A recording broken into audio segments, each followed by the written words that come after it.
is Shelly Miscavige!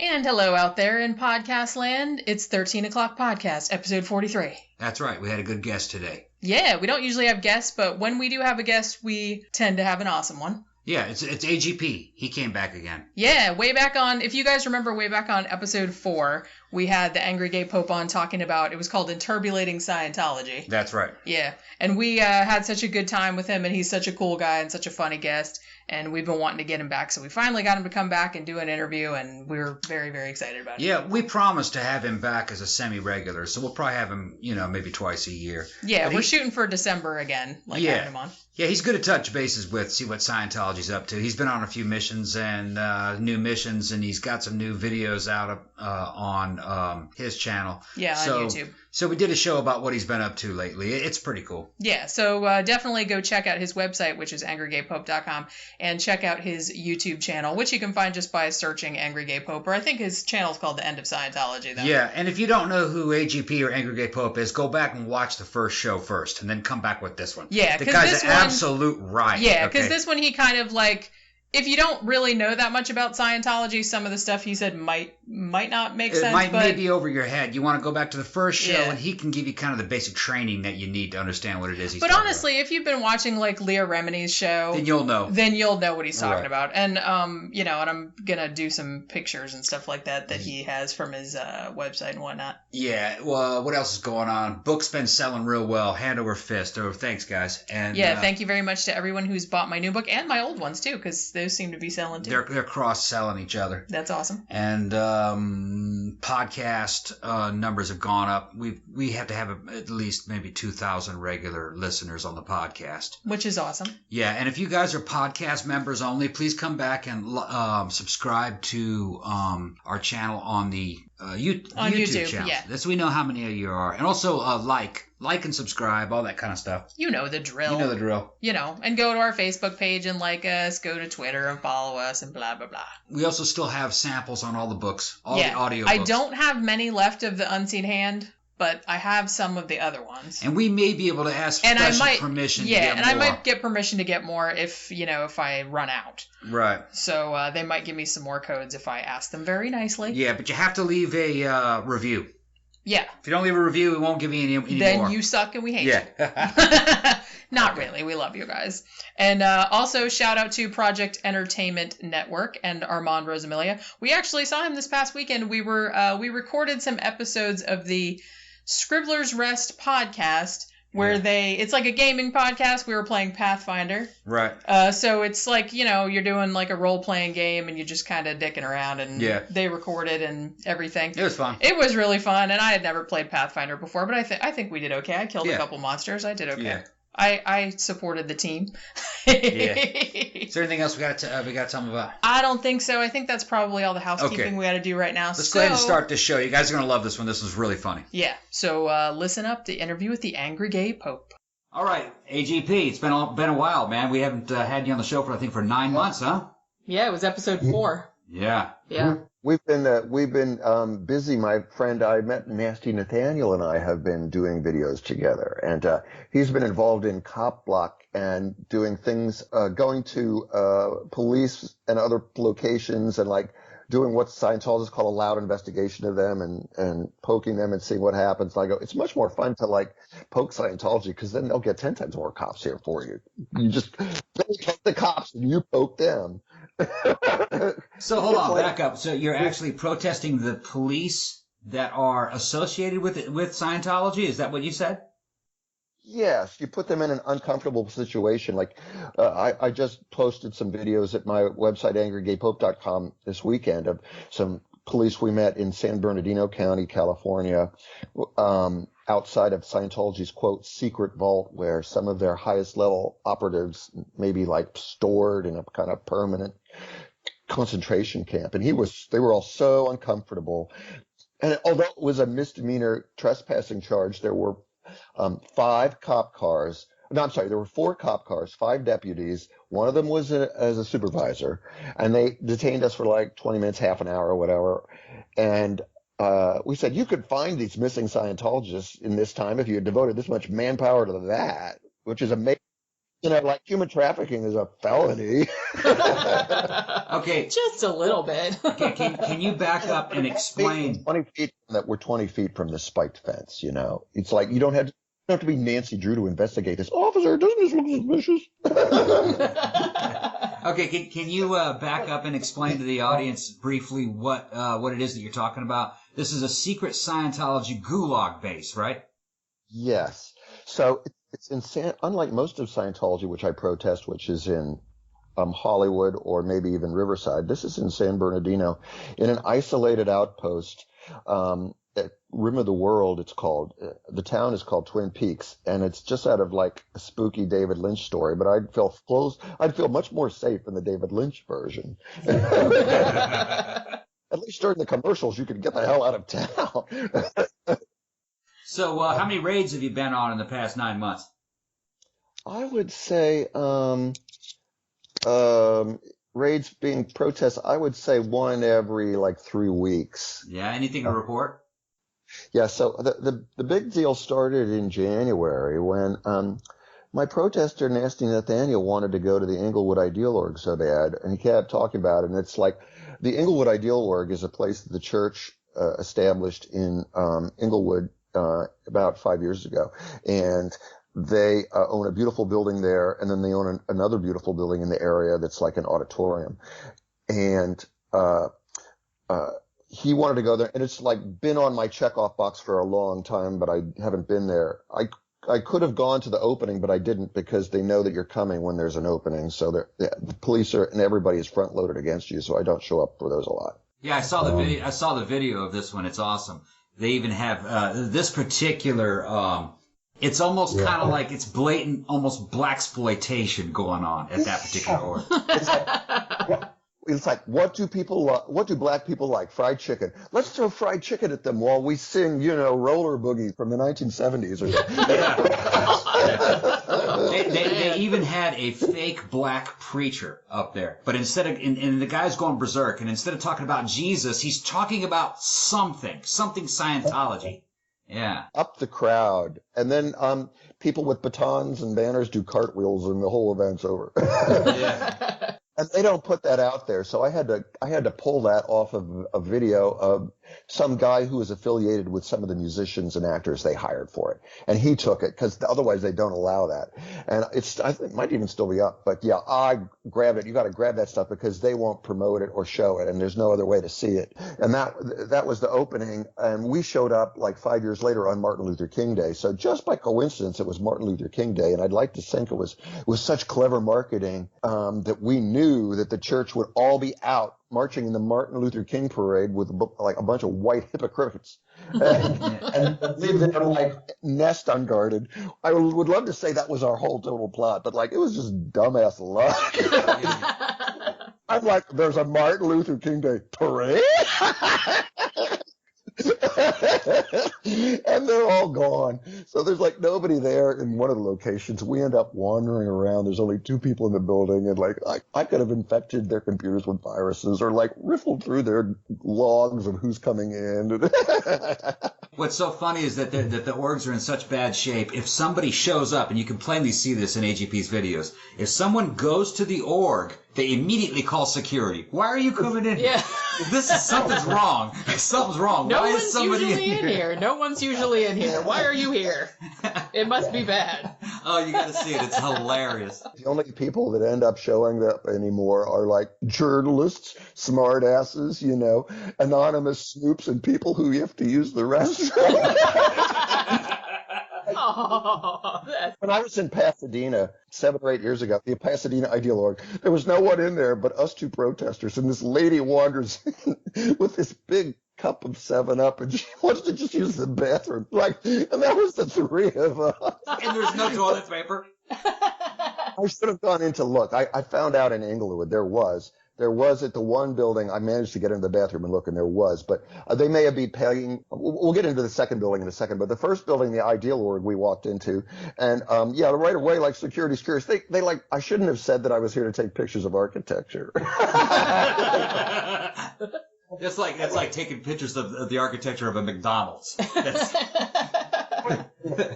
It's the most white bread architecture ever. But the other building is an architectural Art Deco wonder, and it was open as a jewelry store. But the main building, the Ideal Org, is like in this one area of Inglewood, and they had a security car outside. I don't know why a religion needs a security car. Maybe it was like to make all the white people who are forced to come there for services feel secure, even though there's nobody in Inglewood that can afford it because it's like a middle class to lower class black neighborhood. It has nothing to do with Scientology, and the building was empty forever, but they bought it in conjunction with trying to get in with the Nation of Islam, which is another crazy cult, but they're like a black supremacist cult, and the Scientologists have gotten involved with them in Inglewood because they're a white supremacist cult, and they're making this sort of Oreo cookie of supremacy. Oh my God. An Oreo cookie of supremacy. That's hilarious. Can that be the title of the episode? That will be the title of the episode. AGP and the Oreo cookie of supremacy. The Nation of Islam is behind everything there, even though you don't know it. And it's all Scientology when you see it up front. And you go in and they've replaced all their workers with these video droids that like show videos that you can see on the internet in your bathrobe. But you have to go there and you push a button, and half of them are either turned off or the volume is turned off. So it's like, this is how you're like propagating your like precious religion. It's like you've replaced everyone with robots, and then you turn the robots' volume off. And then they turn the followers into robots too. Yeah, good point. And so I said to the security guard, "Why is that?" And he goes, kids come in and push the buttons, and it's annoying. So like, but some of them just need plugged in. It's like, oh, give me a break. And they're like watching me like crazy, like this is Fort Knox, and I'm going to take picture of something god awful. And my friend Nasty Nathaniel tries to buy a book called Scientology Ethics, and he just wants it as a keepsake to say that he bought it there. And it was like $30, and you can get it online for like $9 or something. It was $30 there, and then he gets to the cash register, and the cash register lady says, "Oh, there's a like $20 org tax, and it's like $52.50." We're like, what? How is that legal? They're taxing themselves, even though the IRS said they can't be. I wonder if that's true, or did that particular Scientologist try to take a cut? Yeah, maybe she's just really bored, and she's like, I'm standing here in this stupid store all day. It's I like, deserve $20. Yeah, I'm gonna get a tip. Goddammit. Yeah. That's probably what she's thinking. They promised me this so much, and I've worked here for a year, and I've made next to nothing. I'm gonna like gouge this guy with a lie. That's perfectly regular Scientology thing. Let's exploit this moment. I don't give a shit about later. Even though he tried to experience Scientology, he could not do it. And so then I sit down and I get into their Scientology Christmas catalog, which is still there from December because it's only like January 15th or whatever, something like that, whatever Martin Luther King Day parade is. And so I'm looking at it, it's just like white trash Christmas where they have Scientology jewelry with their symbols on it and stuff. It's like as tacky as if like the Pope put out a catalog with, crucifixes covered with dripping diamonds and shit. They're like, we all know how like Jesus loved diamonds and bling. And he goes, I can't afford this book. And I say, just take all these brochures. I'll scan them in later. And then their brochures are just for black people there. So there's all these extra black people in them that you would not see at the Celeb Center or in Hollywood. Even their marketing is targeted print-wise down to the level of what you sit down and see. And the where everybody stands has a big logo behind it. It's like in a video game when you wander into a room in a space alien something, and like there's a big symbol that sort of shows what the room is about, like in an opera or a video game. And it's got an icon. The first of the bathrooms have the proper font. And so we went out of there before they could kick us out. And mind you, we had turned our cell phones off the entire day just to make sure that they didn't find us. And even we visited my lawyer, and I definitely left my cell phone off there. I don't want them all knowing that like we're in the same area, because even though they don't follow us that closely, maybe they are. I don't know, but we're on the offensive. So like we're going to drop into the defensive in terms of communication that day. Does that make sense? Yeah.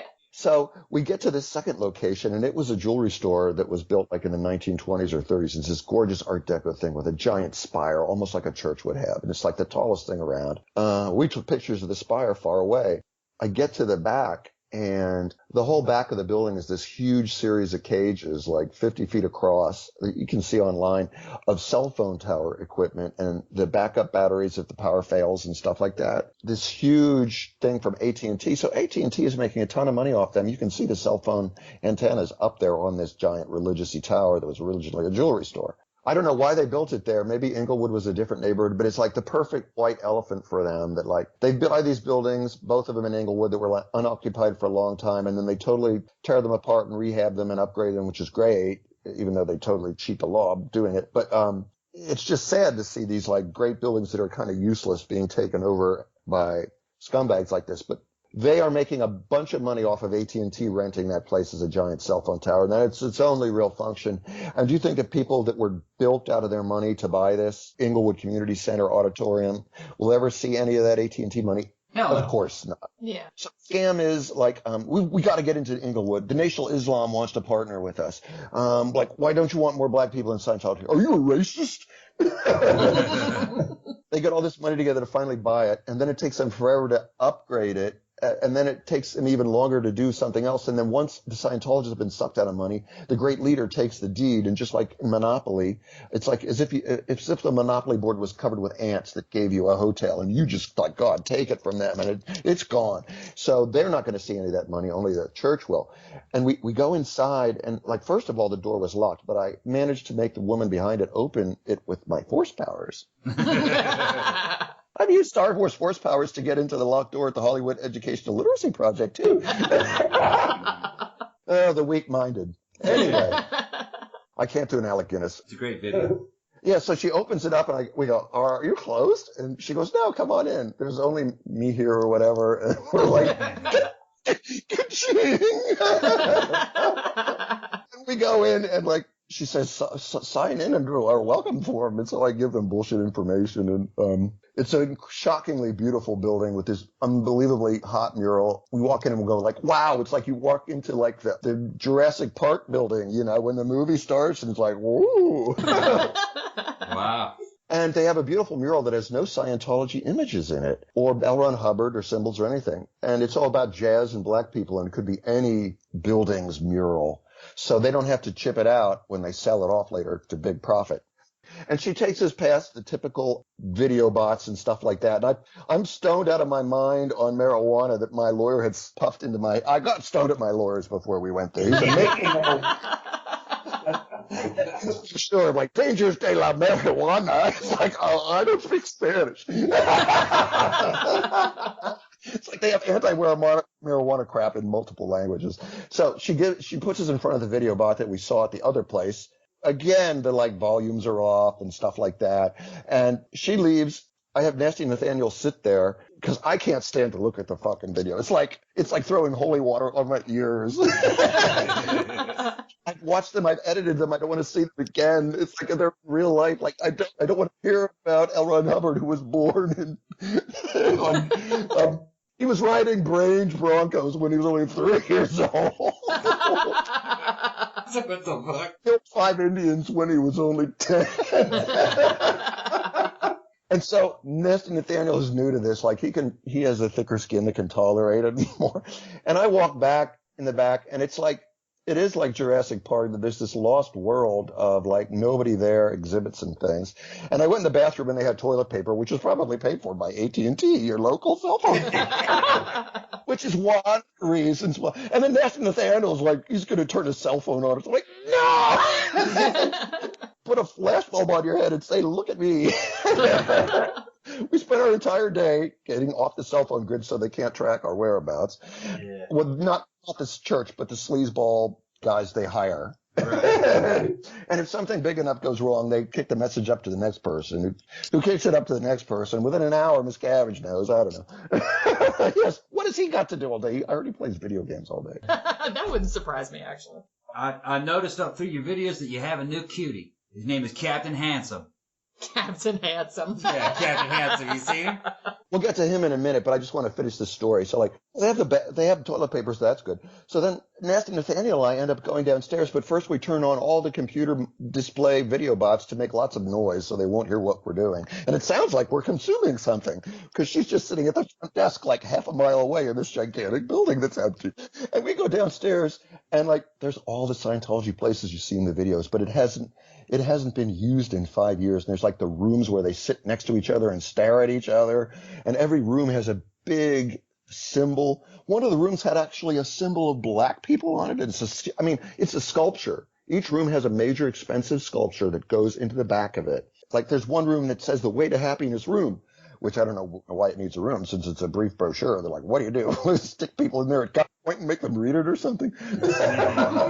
And there's a nursery. Oh, God. That creeps me out. Yeah. Well, if they never use any of this stuff. That's true. Yeah. They do. Mostly it's Scientologists who've been brought from rich white places to come here and are forced to do stuff. But the Nation of Islam has also had big events here.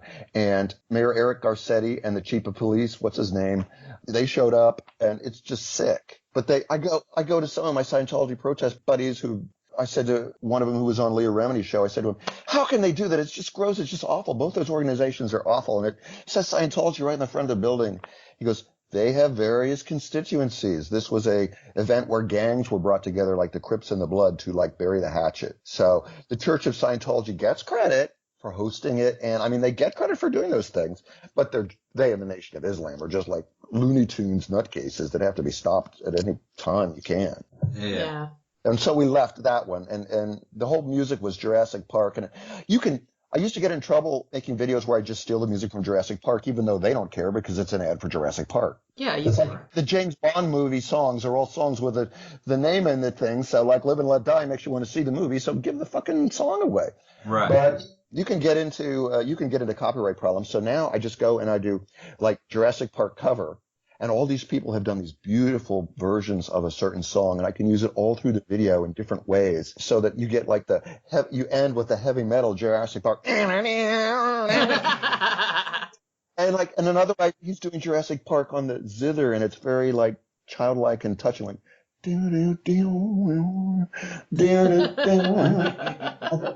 That's the Oh My Gosh Golly theme, and then there's the Giddy Up and Go theme, which is dun dun dun dun dun dun. That's no use to me. There's this lost world, and I said it at the time. I shoot for the edit, so I go, this bookstore full of like L. Ron Hubbard teaches children how to spell is like a lost world. I mean, there's like no dust on it, but like only because somebody comes in and dusts once in a while. Okay, so now you want to talk about Captain Handsome. Yeah, tell us about. Look. Let me explain something to the audience.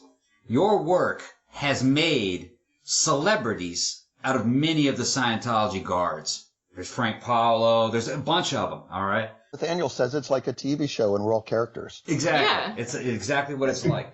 And evidently you have a new one now. All right. Captain Handsome. Tell us about Captain Handsome. Captain Handsome is like really handsome. His face is squashed though. Like when I put his picture in Photoshop and double it, it's incredibly perfect. But in real life, his face is kind of like if you took a hamburger and sat on it, but it's still super hot. He's like good looking. These children of the Church of Scientology's few remaining members, if they're good looking, the pressure on the parents to give them up is intense.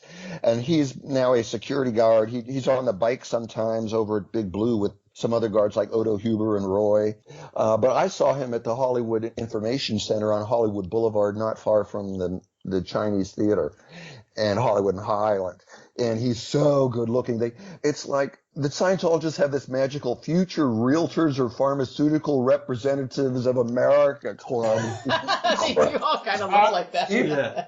I mean, where do you get these gorgeous children? Do you kill your ugly babies like the Mormons do? I mean, that also would not surprise me if they did that. Yeah, or they might be making them. Maybe they're cyborgs. Yeah, and then there's another one that he's always riffing on, a guy named Angel.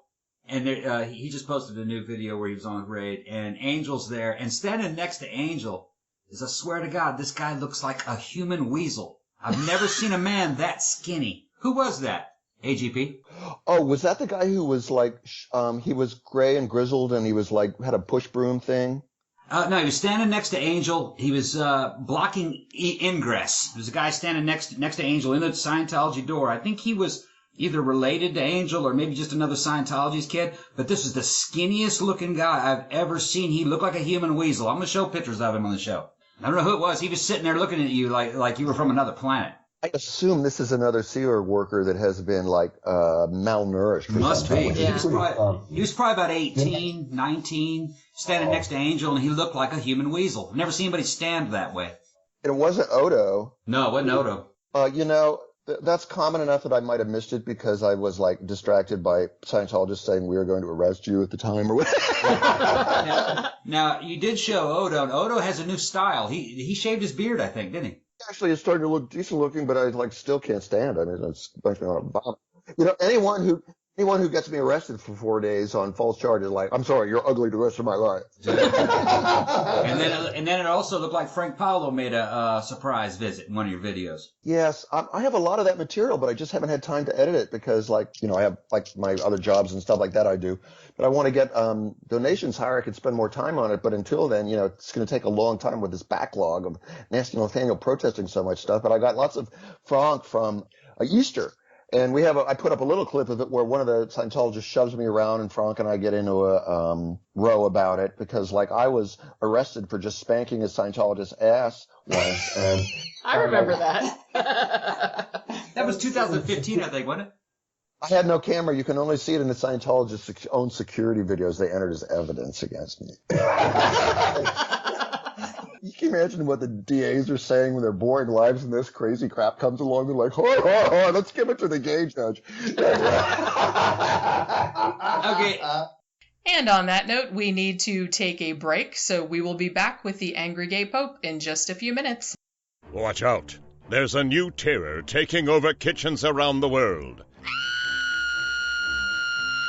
Thrills, chills, mad cooking skills. It Cooks, a weekly podcast brimming with recipes, tips, food finds, seasonal specials, and guests galore. Hosted by horror author Amber Fallon, hey, that's me, a foodie with over 20 years experience cooking, baking, and generally making a nuisance of herself. You've watched Food Network, you've read cookbooks, but nothing can prepare you for It Cooks, coming to a device near you. Subculture Corsets and Clothing is our favorite store for unusual clothing, shoes, and accessories. They offer a wide selection of men's and women's clothing at great prices. Subculture also offers a cool selection of shoes and accessories. Steampunk, gothic apparel, retro, corsets, and so much more at Subculture Corsets and Clothing. Check out Subculture online at subculturecorsets.com. That's subculturecorsets.com. Make sure you use the discount code 13o'clock for a 10% discount. Subculturecorsets.com or visit their store in Jacksonville, Florida, just off I-95. Ladies and gentlemen, Project Entertainment Network presents the Mondo Method. Introducing the mentor, he's the greatest manager of all time, Mondo Guerrero. And parts unknown, up-and-coming superstar, the Great Buddha. Okay, so their names are really Armand, Rosamelia, and Chuck Buddha. And old man Armand is going to teach whippersnapper Chuck how to write a book. And maybe you too, while they're at it. With marketing morsels from Fair and Sweet Almahari. Exclusively on Project Entertainment Network.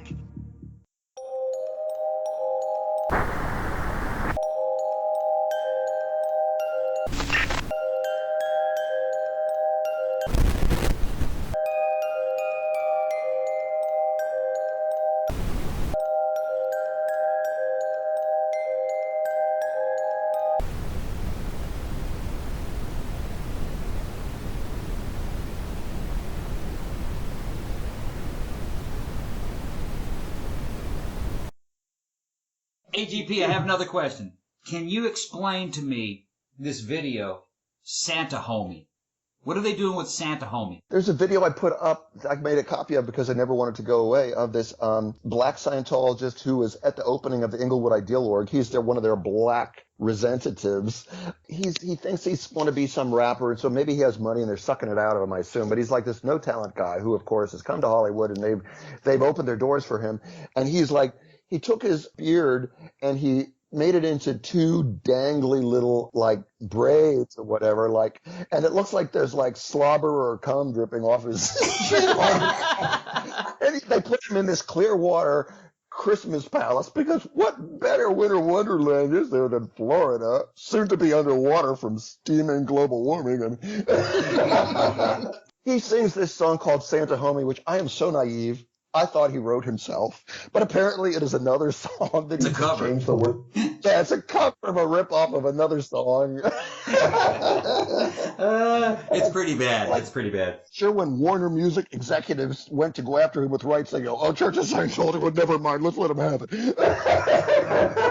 Well, yeah, that's probably what is it like Santa Baby, except Santa Homie. That's the first thing I thought of. Probably, yeah. He's like Mr. Yo-Yo Gangsta in this white winter wonderland for a space alien cult. It's just terribly bad. Space alien. Only in America, for real.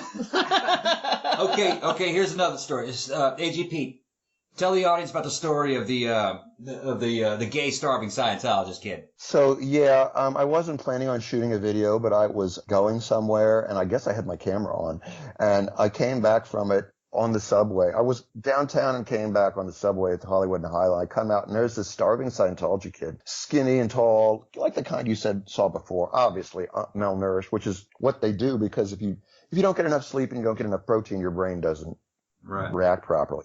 The downside is you become really stupid and you have to be told 8 times what to do. So like, I've watched Scientologists who are angry talk to me, like Ava Paquette, one of their lawyers. She like talked to me like I was an idiotic moron who had like, like an attention span of 4 seconds because I'm about to pass out or whatever.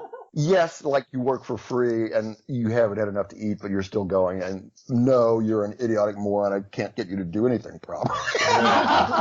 So like he's really skinny, and I saw him there, and like I turn on the camera. So basically my thing is when I go undercover, you'll see that the screen switches to 4:3. It's not widescreen. There's black bars on both sides.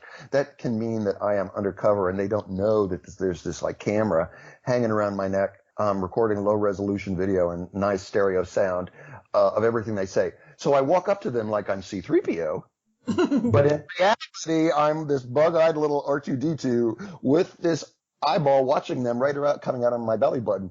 Everything I do involves distracting them so they don't look at that while I manipulate the camera, like tilting it up or down or whatever, or taking pictures. And he just completely fell for it. And this guy was giving out brochures, even though he was clearly being punished and wearing all black and looked horrible. And he's probably sent out there maybe to make amends, or to maybe, instead of being on the gulag for a little while, you can be a body router, which is one of the lowest jobs in Scientology. So you have to be really low to be excited to be handing brochures out and stuff. Brochures which most people throw on the ground within 50 feet if they take them at all.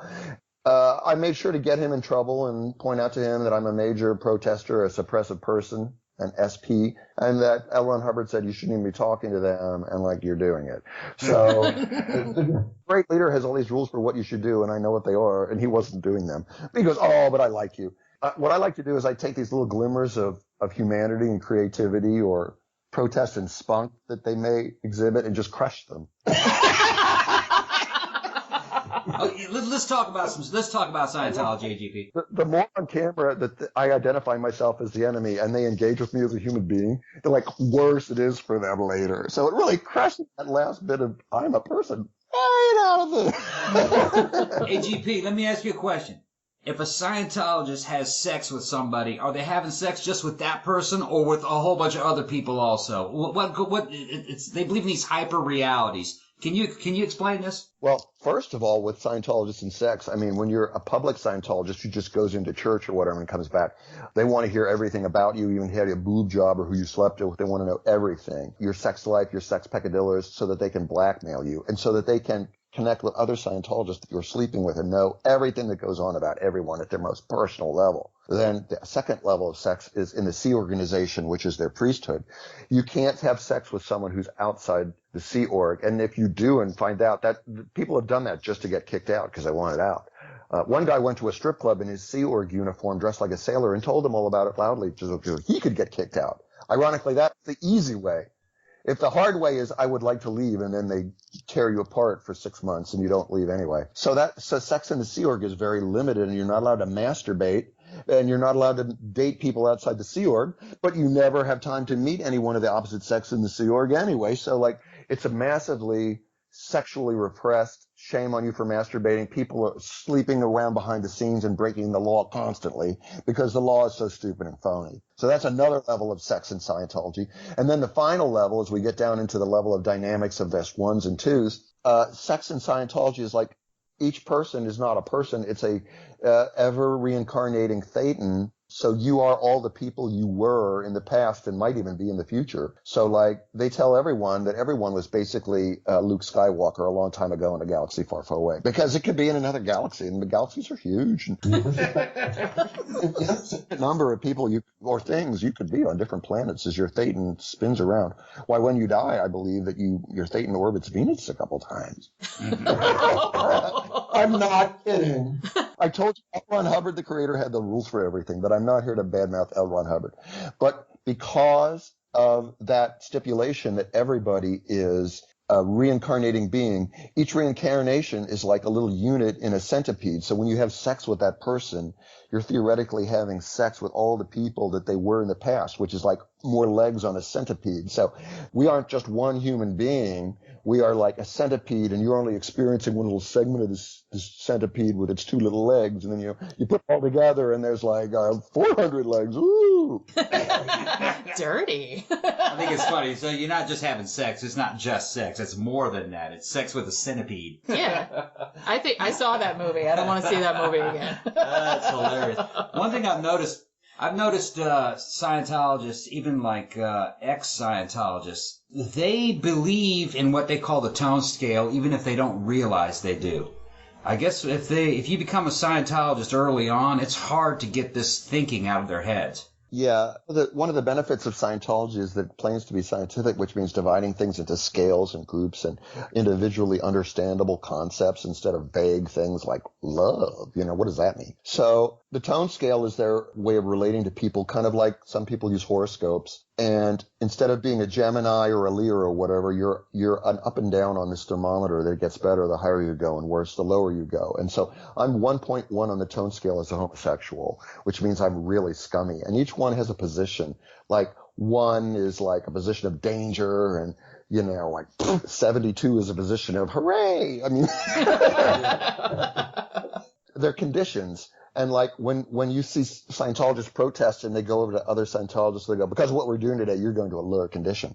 Yeah. Which means your rank on the tone scale, and they all have one, is going to go down, and you'll be treated like a certain way. Like if you're in a condition of treason, like you are like probably locked in a medical waste incinerator for 5 months at a time while they drug your food until you want to starve yourself. Someone like me who's an outsider who's 1.1 on the tone scale is like considered a homosexual and just a degraded being, a DB. It's just horrible. And someone like Tom Cruise who's clearly gay, and I'm not going to get into that today with all some other time. I slept with the same prostitutes his people have slept with, but I slept with them for fucking free. Burn. Yeah, it's weird because let's assume Tom Cruise is a homosexual. He's 1.1 on the tone scale, so he should be horrible. But because he's rich and famous, he's a wonderful Scientologist, and we're going to clear you of that. We're going to get you above, get you higher on the tone scale. And so maybe he overcompensates with his rah-rah of Scientology in a condition of havingness. And boy, does he have it.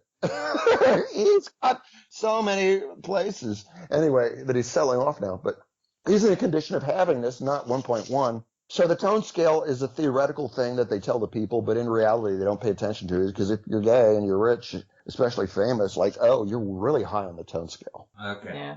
Yeah, because I've actually picked up from you just the things that you've said, that there are certain, ex-Scientologists that don't really approve of the protests that you do against Scientology. And I really think that's because they actually see things in terms of the tone scale. A normal person sees what you do and just laughs at it and enjoys it. Well, after a while, I think they internalize it. Yeah. Plenty of non-Scientologists find me offensive, so. Yeah, that's true too. I mean, but I kind of like. It's a shock value thing, but I know what. Yeah. Know what you're saying, internalizing it, because I point out their own guilt and their own flaws, and then they put up a blinder and no, he's just a jerk. Well, that's like watching The Exorcist and saying there's too much vomit in that movie. Yeah, they don't get it. The demon is in the house, and I don't vomit. They'd be lucky if they. When I see some of these people and I tear them apart, the people who are watching at home and criticize me, who are exes, are maybe possibly internalizing it. But that's just too bad, because the people that are on the street in Hollywood doing bad things, even that skinny kid is handing out brochures for a personality test designed to hurt people so that they will crawl to Scientology begging for help. So you better believe the demon's in the house, and there's going to be plenty of vomit in this video. You'll be lucky if it's pea soup, because usually it's just going to be vodka and orange juice. I think a lot of it has to do not only with just Scientology's tone scale, but I think it has to do with generational differences too. Because if you notice that, Gen X and younger, they understand the concept of trolling. Yeah. But the older generations, and especially Scientology, because it's based on 1950s versions of morality, they don't understand that trolling is an effective tool.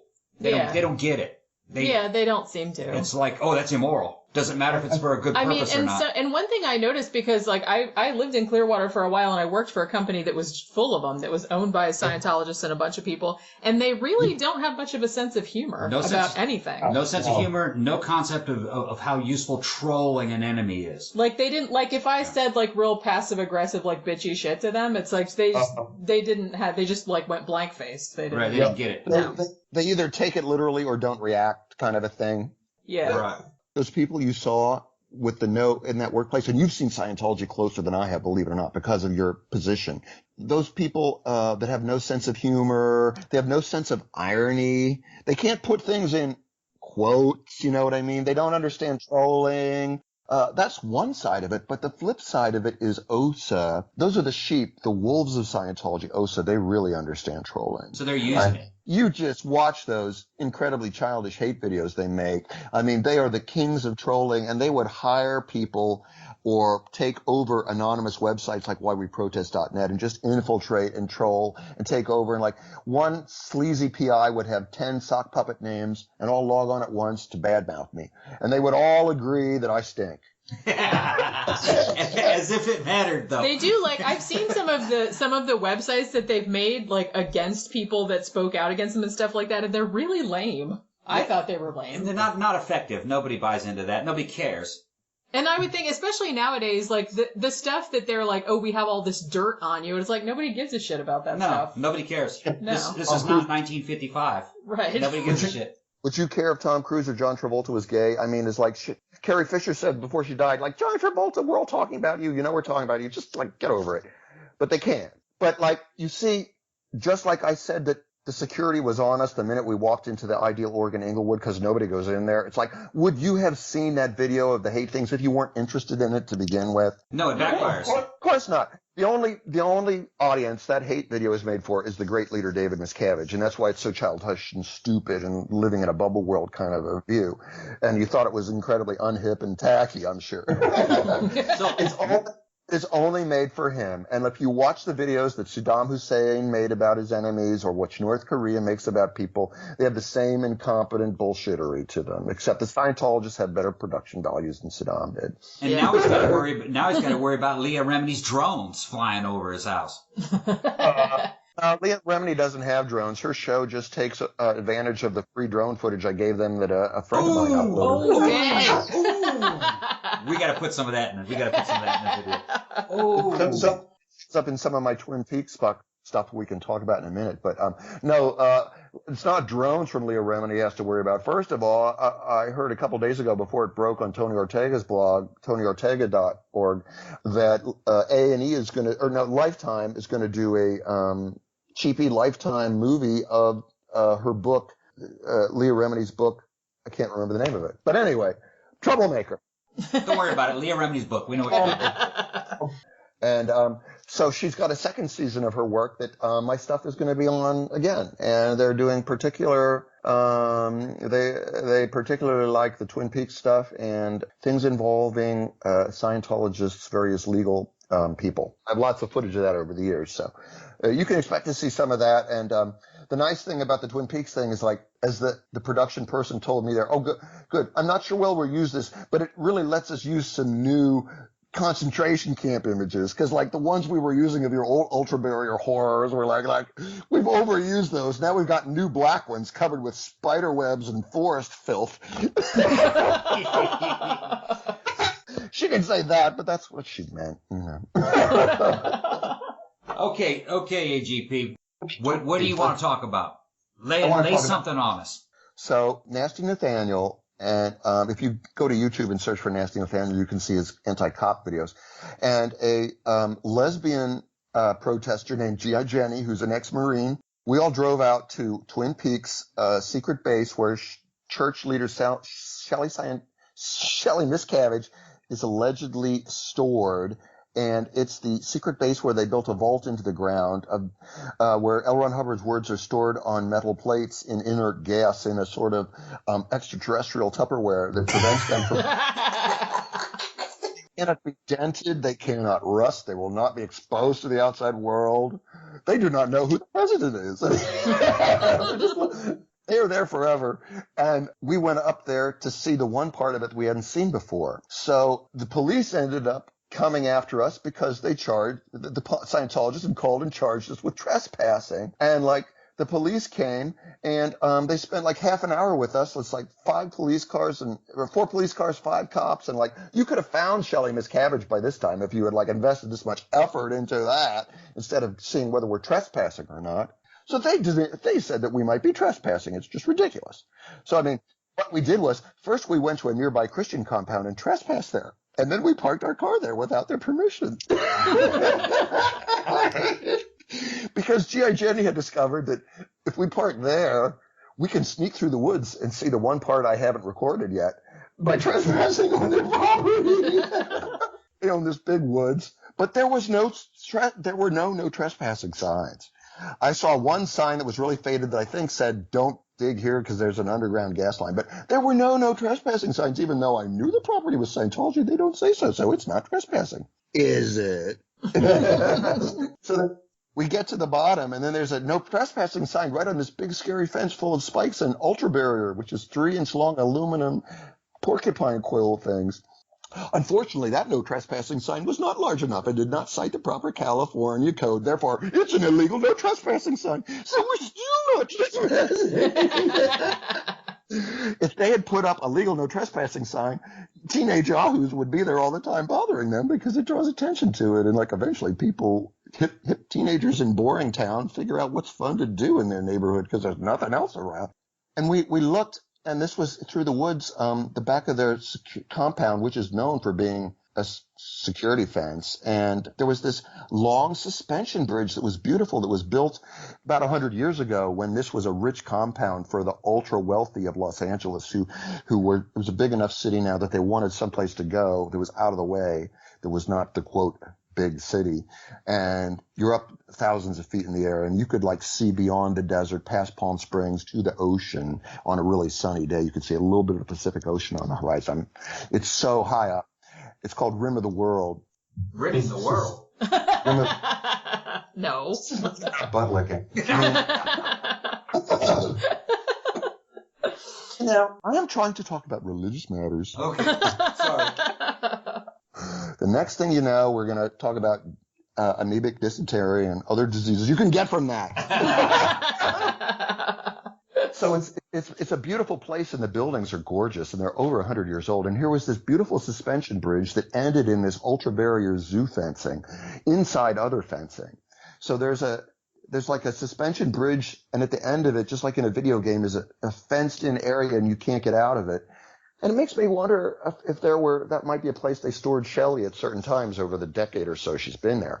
And along the fence, stuck on the ultra barrier, were these pink ribbons. And it was very sad. Like, who keeps putting these pink ribbons up? It's like, is it a tribute to someone? I assume a woman. If it's a tribute to a woman, is it Shelly? I don't know. But we found pink ribbons there. I'm not saying why they're there, but we didn't put them there. And that's obvious from the photographs because they are like sunburned and covered with dust and obviously look like they've been there for some time. So you're telling us you think you know where they're keeping David Miscavige's wife?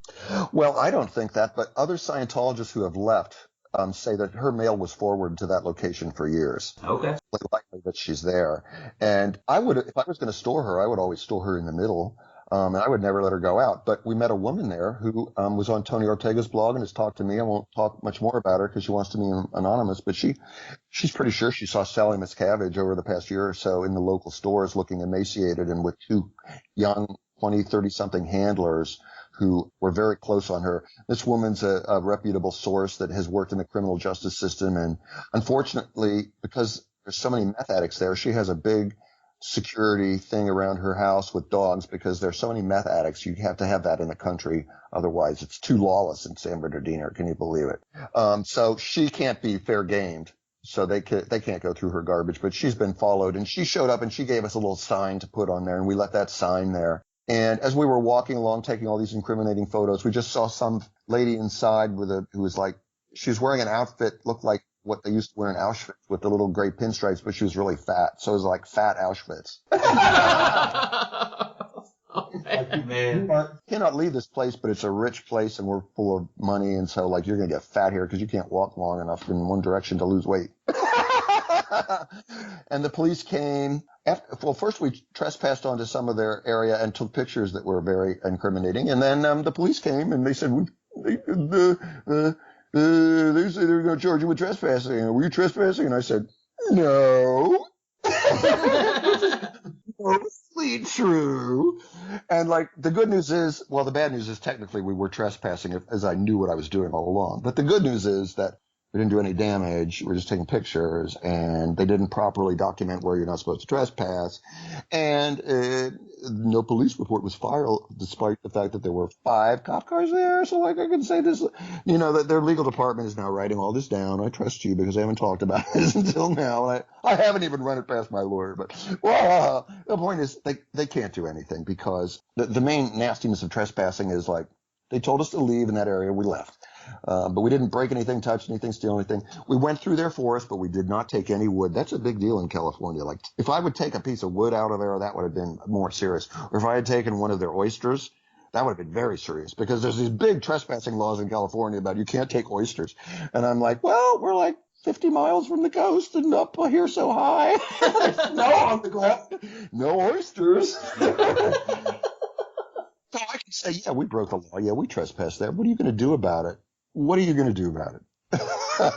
They're going to change those signs. They will change those signs. They've probably taken those little pink ribbons down.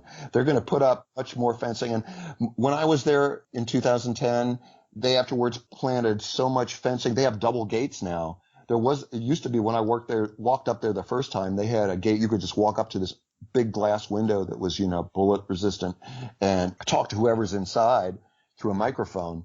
Now they have a second gate, so you have to go through the first gate. And there's all these plantings that are, guess what, thorny and painful and large. Those have been growing for 7 years. I, the angry gay pope, make an appearance, and they make their holy amends by planting plants in honor of Earth Day and stuff. And I walked along the fence, and there was a place where the bushes had died off, and they needed to put more in. And I saw all these white polyvinyl chloride PVC pipes sticking out where they irrigate it. So I can sit here happy and smiling, knowing that they are wasting water and all this money and landscaping expenses and stuff on me just because I showed up in 2010. And now I've shown up again. So they're going to have to write some more checks, I guess. So what you got planned, AGP? You got anything coming up? Well, it'd probably be top secret, huh? Well, this weekend there's going to be a diversity march in West Hollywood. So I'm going to be covering that and talking to some of the sheriff's deputies here because the sheriffs in West Hollywood are really funny. It's really funny, that kind of stuff. And that'll be a more festive video. But so I've got Nasty Nathaniel at Gold Base, where a police officer supports Scientology. And that's going to be a big show that is – nobody's protested at their home world, which is Gold Base in Riverside, California, where they have a big movie studio in a long time. So I'm using that as an excuse. There's a wonderful clip show. It's going to be all about that place, using Nasty Nathaniel and his friend in it as the police stumble around. And what they do is they just call the police willy-nilly and throw mud at the wall. And they said someone's fighting in the street, and the CHIPS officer arrives, and there's just 2 guys there. Meanwhile, Nasty Nathaniel is dressed like a terrorist, which did not help, okay? You do not dress like a terrorist protesting Scientology. There's a reason why I wear a rainbow shirt, fuzzy blue pants, a pope hat, and a spooky mask. I mean, do not look conventional or a terrorist. Okay, AGP, why don't you go ahead and plug? Okay, so AngryGayPope.com is my website, and you can find links there to if you want to become a patron or donate to help me fight Scientology. It's Patreon, patreon.com/AngryGayPope. And if you go to YouTube, just search for Angry Gay Pope or Google Angry Gay Pope, also on Facebook and Twitter. But the main deal is AngryGayPope.com, where you'll see the history of everything and the detail, along with pictures and video links to YouTube, which is my also other really big thing. I have over 400 videos on YouTube going through the years. You can see Scientologists aging before your eyes. Wow. True. I remain magically useful by remaining off camera. That's the secret right there. That's what you got to do. Well, thanks so much for having me on, guys. It's always fun to catch up with you two Florida hipsters. Yeah, and it's good to have you back. It's been 9 months since you've been on. We got to have you back on before the end of the year, too. Yeah, let's see. July is a big protest month that they have a lot of things that Nasty Nathaniel wants to go to, and then in November, you've got the Christmas parade and the opening of, hopefully they'll have L. Ron Hubbard's Winter Wonderland again.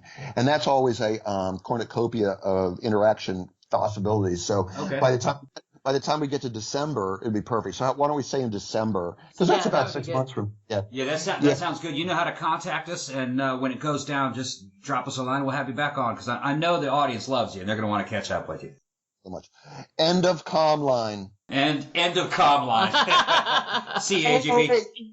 Okay, and that was the second interview that we did with the Angry Gay Pope. Yeah, we'll have him back again. And we'll definitely have him back. We were talking about having him back in December, which I think is... Yeah, he's a funny guest, and everybody seems to like him. Yeah, he is a very funny guy. Yeah. And like I said, check out his website, angrygaypope.com, and check out his YouTube channel. He has hundreds and hundreds of very entertaining videos of him trolling various Scientologists and going to their secret bases and taking pictures of all the weird security measures they've taken. And whatnot. You can just sit there and binge watch for hours. He's good video. Because Scientology are unbelievable, man. Like all the weird security. You'd think it was Fort Knox up in that fucking place. I swear. They're crazy, for real. And like I said, I think I mentioned it on the first show, but I used to work at a company. I used to live in Clearwater, which is like their big hub. Yeah. And I used to work at a company. It wasn't like a Scientology church or anything, but it was a company that was owned by Scientologists.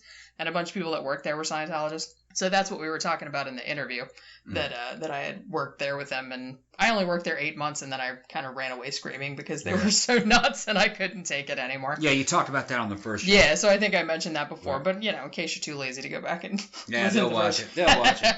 Okay, so anyway, we got to plug anything else? Books?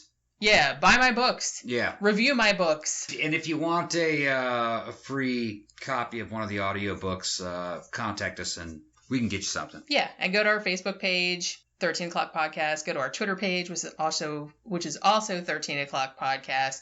Like, follow, blah, blah, blah. You guys know. Oh, and go to Zazzle.com/13 O'Clock Podcast for the shirts.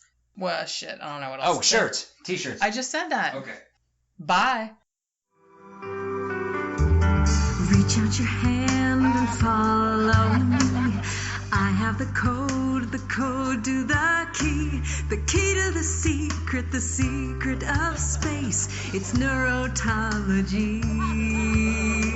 Religion and science intertwined. Aliens live inside of our minds. A billion-year contract we have signed. It all makes sense to me.